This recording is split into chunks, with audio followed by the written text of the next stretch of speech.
3 মনের দুশ্চিন্তা দূর করিয়া দেয়। 4 মনের আনন্দ ও খুশি আনয়ন করে। 5 শরীর ও অন্তরে শক্তি যোগায়। 6 চেহারা ও অন্তরকে নুরানি করে। 7 রিজিক টানিয়া আনে।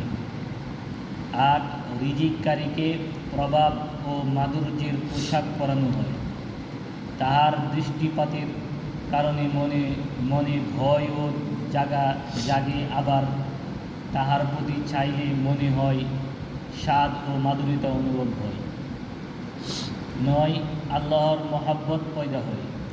আর মহাব্বত হইল ইসলামের রূহ, দ্বীনের কেন্দ্র ও সৌভাগ্য ও নাজাতের উসিলা আসল উপায়। যে ব্যক্তি আল্লাহর মহাব্বত পাইতে চায় সে যেন বেশি বেশি তাহার জিকির করে। পড়াশোনা ও বারবার আলোচনা যেমন এলেম হাসিলের দরজা স্বরূপ, তদ্রূপ আল্লাহর জিকির তাহার মহাব্বতের দরজা স্বরূপ। 10 জিকিরের দ্বারা মুরাকাবা নসিব হয়। যাহারা জিকিরকারীকে ইহসানের দরজায় পৌঁছে দেয়, যাহা জিকিরকারীকে ইহসানের দরজায় পৌঁছে দেয়। আর এই স্তরে পৌঁছতে পারলে বান্দা এমন ইবাদত নসিব হয় যেমন সে আল্লাহকে দেখতে পাইতেছে। এই ইহসানের সিফত অর্জন করাই সুফিদের জীবনের চরম উদ্দেশ্য।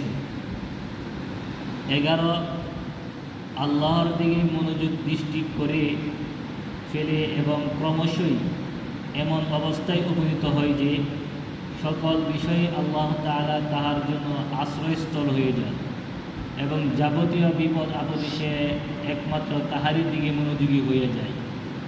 12 আল্লাহর নৈকট্য হাসিল হয়। জিকির যত বেশি হয় ততই নৈকট্য বৃদ্ধি পাইতে থাকে। জিকির হইতে যে পরিমাণ গাফলতি করা হইবে সেই পরিমাণ আল্লাহ তাআলা হইতে দূরত্ব পয়দা হইবে। 13 আল্লাহর মারিফতের দরজা খুলিয়া যায়। 14 বান্দার দিলের মধ্যে আল্লাহর ভয় ও বরত্ব পয়দা করে এবং আল্লাহ সবসময় বান্দার সঙ্গে আছেন এই ধ্যান পয়দা করিয়া দেয়। 15 আল্লাহ তাআলার দরবারে আলোচনার কারণ হয়, যেমন কোরআনে পাকে এরশাদ হইয়াছে ফাযকুরুনি আযকুরুকুম, অর্থাৎ তোমরা আমাকে স্মরণ করো আমিও তোমাদেরকে স্মরণ করিব। হাদিস শরীফে এরশাদ হইয়াছে মান যাকারানি ফি নাফসিহি যাকারতুহু ফি নাফসি, আল হাদিস। যে ব্যক্তি আমাকে মনে মনে স্মরণ করে আমিও তাকে মনে মনে স্মরণ করি। উল্লেখিত আয়াত ও হাদিসের বয়ানে এই বিষয়ে বিস্তারিত আলোচনা করা হইয়াছে। জিকিরের যদি কোনো ফজিলত নাও থাকে তবে এই একটি মাত্র ফজিলতেই তার মর্যাদার জন্য যথেষ্ট ছিল। তদুপরি জিকিরে আরও বহু ফজিলত রয়েছে। 16 দিলকে জিন্দা করে। হাফেজ ইবনে তাইমিয়া রহমতুল্লাহি আলাইহি বলেন, দিলের জন্য আল্লাহর জিকির এরূপ যেরকম মাছের জন্য পানি। নিজেই চিন্তা করে দেখো পানি ছাড়া মাছের কি অবস্থা হয়। 16 জিকির হইল দিল ও রুহের খোরাক। যে খাদ্য না পাইলে শরীরে যে অবস্থা হয়, জিকির না পাইলে দিলের ও রুহের তদ্রূপ অবস্থা হয়। 18 দিলের জং অর্থাৎ মরিচিকা দূর করিয়া দেয়। যেমন হাদিসে আছে প্রত্যেক জিনিসের মধ্যে সেই জিনিস হিসাবে মরিচা ও ময়লা জন্মে। দিলের ময়লা ও মরিচা হইল খায়াসাত ও গাফলাত। জিকিরকারীকে পরিষ্কার করিয়া দেয়, জিকির উহাকে পরিষ্কার করিয়া দেয়। 19 ত্রুটি বিচ্যুতি ও ভুলভ্রান্তি দূর করিয়া দেয়। 20 বান্দার মনে আল্লাহর প্রতি যে দূরত্ব ও অসম্পর্ক ভাব থাকে জিকির ইহা দূর করিয়া দেয়। গাফলতের অন্তরে আল্লাহ তাআলার থেকে এক প্রকার দূরত্ব পয়দা হয়, যাহা জিকির দ্বারা দূর হয়।